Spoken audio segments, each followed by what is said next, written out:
Qu'êtes-vous, un touriste ou un visionnaire? Alors que notre train serpentait à travers les collines d'Italie, il me vint une révélation.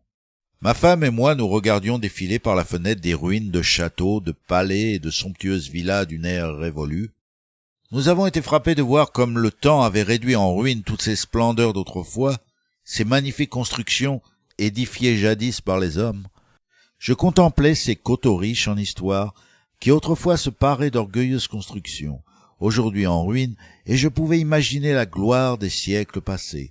Je revoyais les armées qui avaient parcouru ces collines, dans un sens puis dans l'autre, les légions romaines et les hordes ennemies, pour sans cesse faire et défaire le cours de l'histoire. Les uns construisaient, les autres démolissaient. Il y avait ceux qui édifiaient et ceux qui démantelaient, ceux qui créaient et ceux qui détruisaient. Rien n'était jamais permanent. Chaque nouveau royaume, chaque nouvel empire faisait table rase du passé pour n'en laisser que de maigres vestiges, afin d'effacer de toutes les mémoires les grandeurs du passé. Parfois, il ne restait même pas de pierre l'une sur l'autre, rien que d'énormes blocs de rochers encombrant le paysage et barrant la route au progrès, sans intérêt sinon pour l'historien et l'archéologue. C'est généralement de ces constructions, l'œuvre de ses mains, que l'homme tire son plus grand orgueil, et celles-ci ont souvent causé sa perte. Depuis les tours de Babel d'hier au temple de Mammon d'aujourd'hui, le matérialisme, l'homme se glorifie de ce qu'il a fait, et s'enorgueillit de ce qui, espère-t-il, ne cessera de l'immortaliser aux yeux des générations à venir. Pourtant, les constructions de l'homme connaissent toutes le même sort. Elles finissent au rebut de l'histoire avant d'être déblayées pour faire place à de nouveaux monuments qui, à leur tour, témoigneront de la futilité de ses efforts et de ses échecs répétés. Ces vestiges ne présentent aujourd'hui que peu d'intérêt. Ils ont subi le sort de toute chair et ont sombré dans l'oubli. Comme autant de rappels éloquents que l'homme est de passage, comme autant de témoignages à l'encontre de ses efforts malheureux à vouloir s'immortaliser sans Dieu. Au cours de nos voyages missionnaires, on nous pose souvent la question: « Avez-vous visité ceci?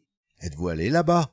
Avez-vous vu tel édifice, telle tour, tel ouvrage édifié par la main de l'homme ?» Généralement, à la plus grande surprise de notre interlocuteur, nous répondons par la négative. Or, il s'agit parfois de curiosités touristiques figurant sur tous les guides. Nous n'avons même pas pris la peine d'aller jeter un coup d'œil aux monuments qui attirent tant de foules à New York, à Londres, à Paris ou à Rome. Les édifices sans vie et éphémères bâtis par les hommes ne nous intéressent pas, car ils sont là aujourd'hui, mais demain ils auront disparu. Ce ne sont que des morceaux de vieilles pierres inanimées, encombrants et coûteux. Ce qui nous intéresse, c'est de voir les créations immortelles de Dieu, de nous retrouver face à face avec les âmes humaines qui sont éternelles et combien plus captivantes. C'est ce contact chaleureux de notre esprit avec un autre esprit, cette quête de la touche divine dans sa création, son ouvrage, son chef-d'œuvre éternel qu'est l'âme immortelle d'un être humain. Or, nous percevons cette touche divine dans chaque personne rencontrée. Nous percevons la réalité immortelle et bouleversante de l'esprit humain, directement créé par la main de Dieu. C'est pourquoi, à tous ceux qui nous posent cette question, nous nous plaisons à répondre: non, ça ne nous intéresse même pas. C'est vous qui nous intéressez. Nous nous intéressons à ce qui est vivant, et non pas à ce qui est mort. Voilà ce qui nous passionne, voilà ce qui nous inspire. Voilà ce qui nous motive à parcourir les continents, traverser les océans pour nous rendre en terre lointaine. Nous venons chercher et sauver ce qui est perdu. Nous ne sommes pas venus visiter et admirer les échecs retentissants de l'humanité.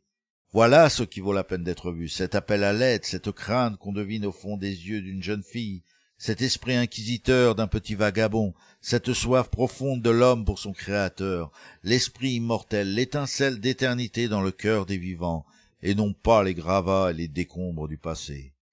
C'est pourquoi nous en sommes venus à détester les sites touristiques et les visites guidées de monuments érigés par les hommes.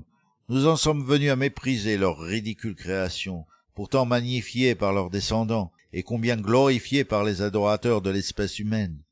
Dans tous les pays, dans toutes les villes, dans toutes les foires à exposition, ce sont les œuvres de l'homme qui font l'objet de son adoration, et lui donnent l'occasion de se féliciter d'être parvenu au rang de Dieu. Le culte des monuments et des édifices n'est rien d'autre que le culte de l'homme. C'est sa religion, sa raison de vivre, sa vie, sa mort, son œuvre morte, par opposition à l'œuvre de la vie de Dieu. Nous voulons voir des créatures vivantes, des êtres vivants créés par la main de Dieu. Ce sont les gens que nous désirons voir, les enfants, les hommes et les femmes, les êtres humains.